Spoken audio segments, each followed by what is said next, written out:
When solving dilution problems, it's helpful to keep in mind the definition of molarity. It's also helpful to keep in mind the difference between a concentrated and a dilute solution.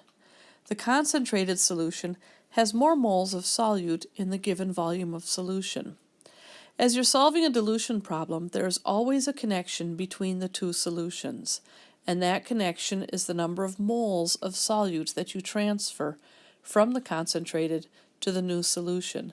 The new solution becomes more dilute when you add water, thus reducing the ratio of moles of solute per liter of solution and creating a more dilute solution.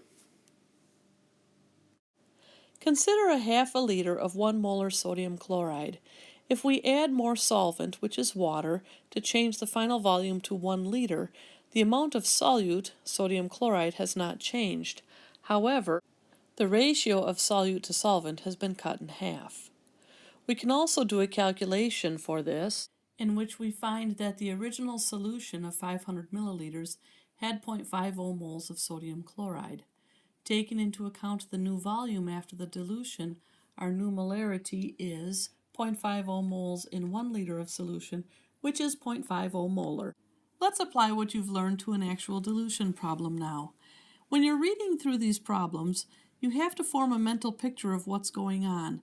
The best way to do that is by making friends with diagrams. We take 25 milliliters out of our 0.75 molar stock solution and transfer that to a new container.